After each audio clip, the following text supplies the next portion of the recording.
Livro texto, capítulo 20, a visão da santidade. Parte 7, a consistência entre meios e fim. Muito dissemos a respeito das discrepâncias entre meios e fim e como eles têm que ser alinhados antes que o teu relacionamento santo possa te trazer só alegria. Mas nós dissemos também que o meio para cumprir a meta do Espírito Santo virá da mesma fonte da qual vem o seu propósito. Sendo tão simples e direto, esse curso nada tenha em si que não seja consistente. As inconsistências aparentes ou aquelas partes que achas mais difíceis do que as outras são apenas indicações de áreas onde os meios e fim ainda são discrepantes. E isso produz grande desconforto. Isso não precisa ser assim. Esse curso não requer quase nada de ti. É impossível imaginar outro que peça tão pouco que possa oferecer mais. O período de desconforto que se segue à mudança repentina do pecado para a santidade em um relacionamento pode estar agora quase no final. Na medida em que ainda o experimentas, recusando-te a deixar os meios àquele que mudou o propósito. Estás recusando-te a deixar os meios àquele que mudou o propósito. Reconheces que queres a meta. Não estás também disposto a aceitar os meios? Se não estás, vamos admitir que tu és inconsistente. Um propósito se atinge através de meios, e se queres um propósito, tem que estar disposto a querer também os meios. Como é possível uma pessoa ser sincera e dizer, quero isso acima de tudo, no entanto, não quero aprender os meios de conseguir isso? Para obter a meta, o Espírito Santo de fato pede pouco. Ele não pede mais para dar os meios também. Os meios são secundários em relação a metas, e quando hesitas, é porque o propósito te assusta, não os meios. Lembra-te disso, pois, de outro modo, cometerás o erro de acreditar que os meios são difíceis. No entanto, como podem ser difíceis se simplesmente te são dados? Eles garantem a meta e estão perfeitamente alinhados com ela. Antes de olhar para elas um pouco mais de perto, lembra-te de que pensas que meios são impossíveis. A tua vontade de alcançar o propósito foi abalada. Pois se é possível alcançar uma meta, os meios para se fazer isso têm que ser igualmente possíveis. É impossível ver o teu irmão sem pecado e ainda assim olhar para ele como se fosse um corpo.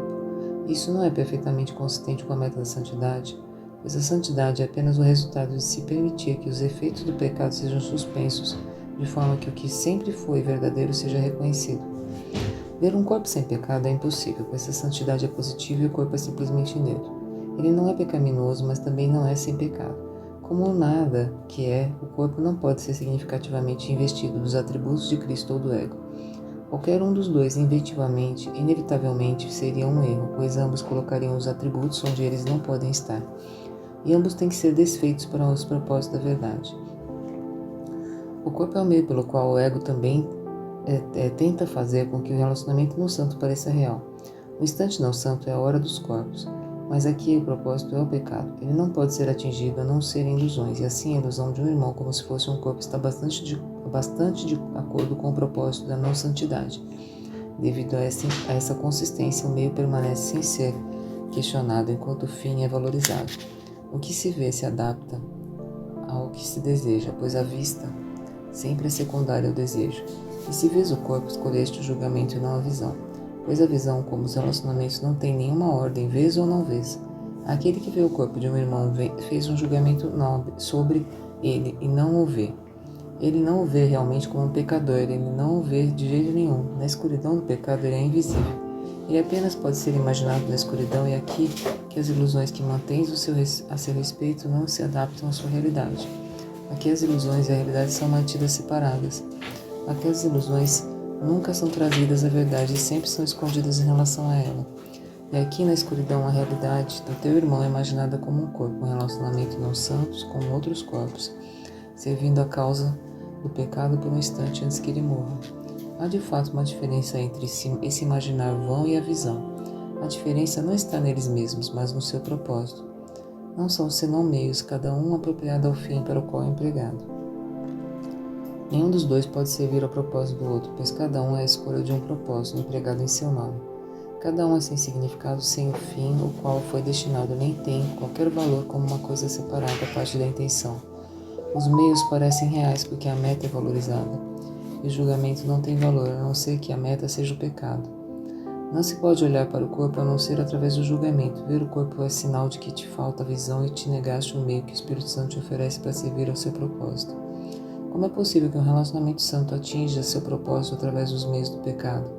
No julgamento, tu ensinaste a ti mesmo, a visão é prendida com ele, que quer desfazer o teu ensinamento. A sua visão não pode ver o corpo, porque não pode olhar para o pecado, e assim ela te conduz à realidade. O teu irmão santo não é nenhuma ilusão, e vê-lo é a tua liberação. Tenta não vê-lo na escuridão, pois lá o que imaginas a seu respeito parecerá real. Fechaste os teus olhos para excluí-lo, tal foi o teu propósito. Enquanto esse propósito parecia ter um significado, os meios para alcançá-lo serão avaliados como dignos de serem vistos, e assim tu não verás. A tua questão não deveria ser: como posso ver o meu irmão sem o corpo? Apenas pergunta: realmente desejo vê-lo sem pecado? E ao perguntares, não te esqueças de que é vendo a sua impecabilidade que tu escaparás do medo. A salvação é a meta do Espírito Santo, o meio é a visão. Pois aqueles que veem olham para o que é sem pecado. Ninguém que ame pode julgar. E o que ele vê está livre de qualquer condenação. E o que ele vê não fez, ele não fez, pois lhe foi dado para que ele veja, assim como lhe foi dado a visão que fez, como se fosse possível ver. Fim da leitura de hoje. Livro de exercícios, revisão 5, lição 175. Meditação guiada da lição 175. Deus é só amor, e portanto eu também. Dou os milagres que tenho recebido. Deus é só amor, e portanto eu também. 160. Estou em casa. O medo é estranho aqui.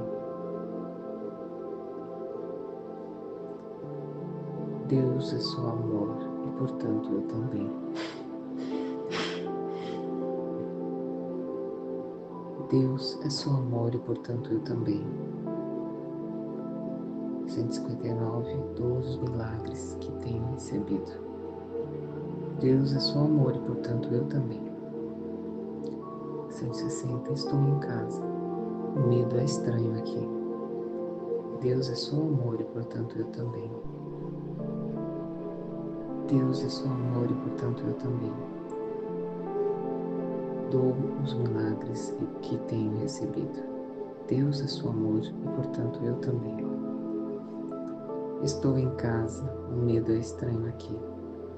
Deus é só amor, e portanto eu também.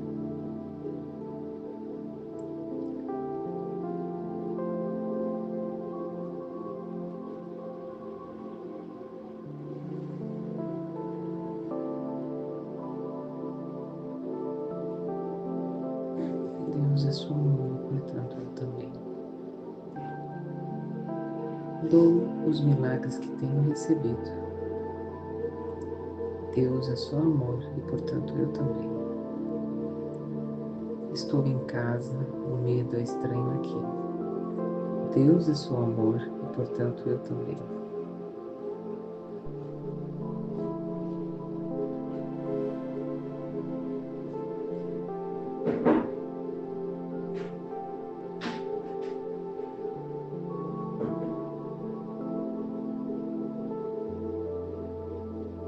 Dou os milagres que tenho recebido. Deus é só amor, portanto eu também. Estou em casa, o medo é estranho aqui. Deus é só amor, e portanto eu também.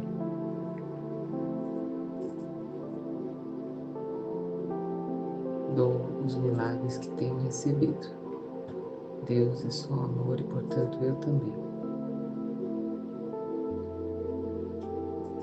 Estou em casa, o medo é estranho aqui. Deus é só amor, portanto eu também.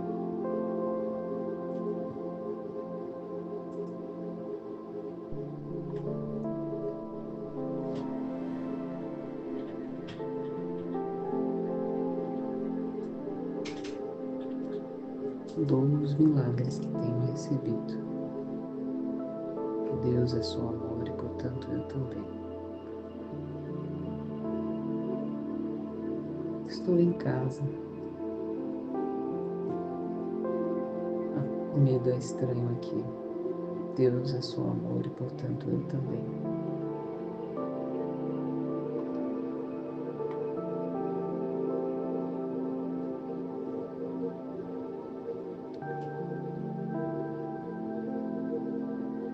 Deus é só amor e, portanto, eu também. Dou os milagres que tenho recebido. Deus é só amor e, portanto, eu também. Estou em casa, o medo é estranho aqui. Deus é só amor e, portanto, eu também.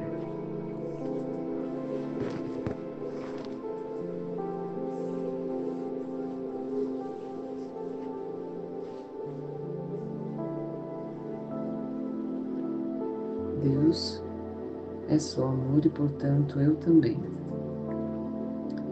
Dou os milagres que tenho recebido. Deus é só amor e, portanto, eu também. Estou em casa, o medo é estranho aqui. Deus é só amor e, portanto, eu também.